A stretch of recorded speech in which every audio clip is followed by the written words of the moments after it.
Assalamualaikum warahmatullahi wabarakatuh. Perkenalkan, nama saya Putri Awalia Syahra, biasa dipanggil Putri, dengan NIM 1054011422, jurusan Pendidikan Guru Sekolah Dasar kelas 5A. Di sini saya akan menjelaskan materi dari makalah mulai dari kelompok 1 sampai dengan kelompok 9. Pertama yaitu konsep dasar manajemen pendidikan. Pengertian manajemen pendidikan. Manajemen pendidikan adalah serangkaian aktivitas yang melibatkan perencanaan, pengorganisasian, pengarahan, dan pengawasan sumber daya dalam sistem pendidikan untuk mencapai tujuan pendidikan secara efektif dan efisien. Adapun tujuan konsep dasar manajemen yaitu efisien dalam menggunakan sumber daya, efektif dalam pencapaian tujuan, bermuara pada tujuan pendidikan.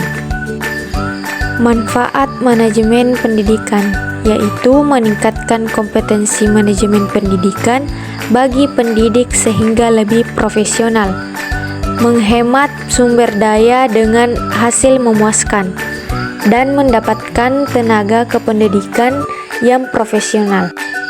Materi yang kedua yaitu fungsi-fungsi administrasi dan manajemen pendidikan. Fungsi administrasi pendidikan. 1. Perencanaan atau planning, yaitu proses perencanaan pada umumnya menyangkut peramalan dan pengambilan keputusan.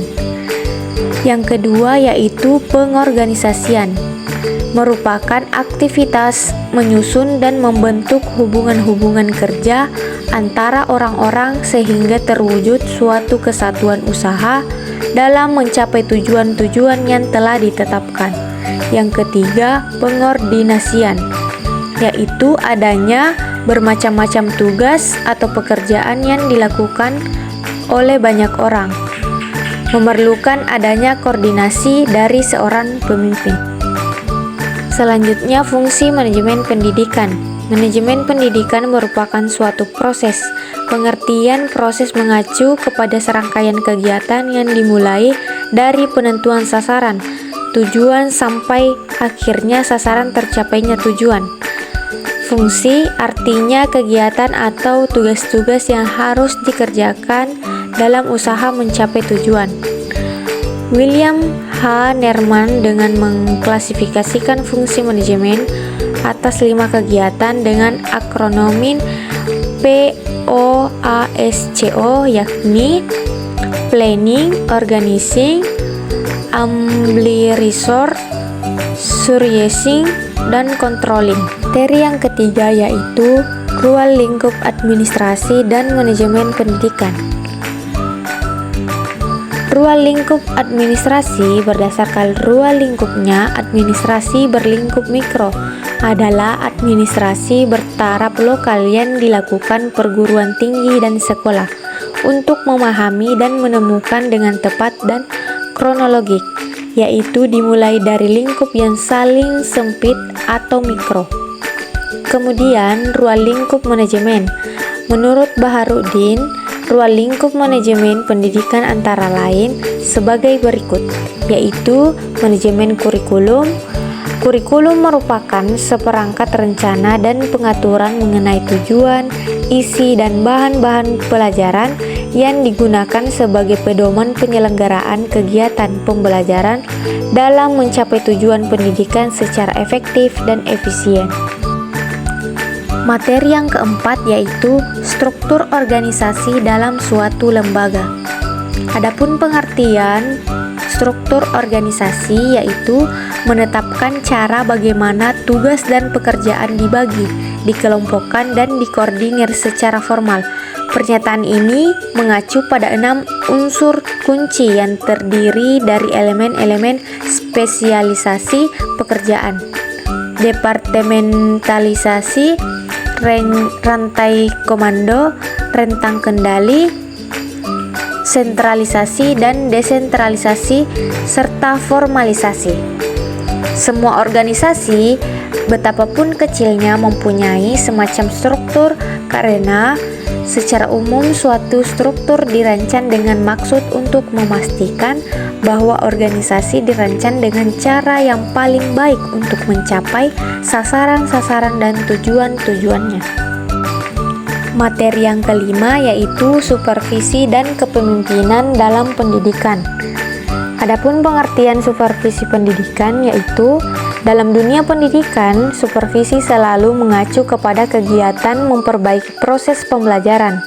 Proses pembelajaran ini sudah tentu berkaitan dengan kegiatan-kegiatan yang lain, seperti upaya meningkatkan pribadi guru dan meningkatkan profesinya. Kemudian, kepemimpinan pendidikan. Kepemimpinan diartikan sebagai kemampuan untuk mempengaruhi suatu kelompok atau individu dan mengarahkannya untuk mencapai tujuan tertentu. Seluruh kegiatan tersebut dapat dikatakan sebagai usaha memengaruhi perasaan, pikiran, dan tingkah laku orang lain ke arah pencapaian suatu tujuan. Materi yang keenam yaitu kepala sekolah sebagai administrator dan supervisor. Pengertian kepala sekolah. Kepala sekolah merupakan manajer. Dialah yang mengatur segala sesuatu yang ada di sekolah untuk mencapai tujuan sekolah. Dengan posisi sebagai manajer, kepala sekolah mempunyai kewenangan penuh terhadap arah kebijakan yang ditempuh menuju visi dan misi sekolah. Adapun peran kepala sekolah sebagai administrator yaitu secara statis bertanggung jawab menyelenggarakan administrasi kurikulum, kesiswaan, personel, keuangan, perlengkapan, dan administrasi hubungan masyarakat.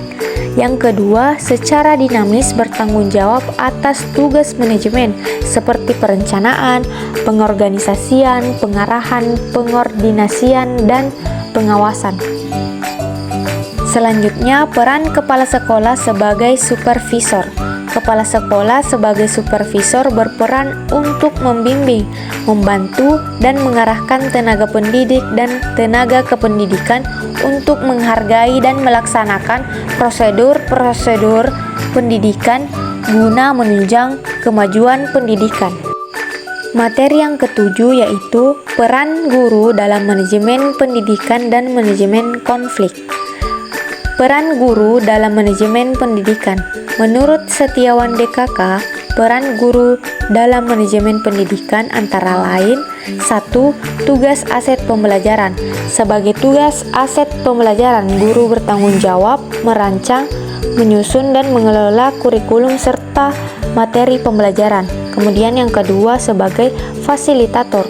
Guru berperan sebagai fasilitator dalam menciptakan lingkungan pembelajarannya interaktif dan kolaboratif. Peran guru dalam manajemen konflik. 1. Guru sebagai mediator. Tenaga pengajar memiliki banyak peran dalam menjalankan profesi di sekolah. Khusus untuk mengatasi konflik antara siswa, guru sebaiknya menjadi mediator atau penengah bagi pihak yang bertikai. Kemudian yang kedua, mendampingi siswa tanpa penghakiman. Menjalankan peran ini sangat penting. Siswa yang membuat konflik butuh pendampingan khusus. Materi yang ke-8 yaitu manajemen strategi peningkatan mutu pendidikan. Manajemen peningkatan mutu pendidikan merupakan suatu metode peningkatan mutu yang bertumpu pada lembaga itu sendiri, mengaplikasikan sekumpulan teknik, dan berdasarkan pada ketersediaan data kuantitatif dan kualitatif, dan pemberdayaan semua komponen lembaga pendidikan untuk secara berkesinambungan meningkatkan kapasitas dan kemampuan organisasi guru memenuhi kebutuhan peserta didik dan masyarakat. Materi yang ke-9 yaitu pengambilan keputusan dan pemecahan masalah. Pengambilan keputusan atau secara harfiah berarti pilihan. Pilihan yang dimaksud di sini adalah pilihan dari dua atau lebih kemungkinan, atau dapat dikatakan pula sebagai keputusan dicapai. Keputusan merupakan hasil pemikiran berupa pemilihan satu di antara beberapa alternatif yang dapat digunakan untuk memecahkan masalah yang dihadapi. Dilakukan pertimbangan dengan memilih satu kemungkinan pilihan. Kemudian, pemecahan masalah adalah proses berpikir dan tindakan yang dilakukan untuk menemukan solusi atas suatu permasalahan tertentu. Proses ini melibatkan identifikasi masalah, analisis, pencarian alternatif solusi, dan pengambilan keputusan untuk menentukan langkah yang paling efektif.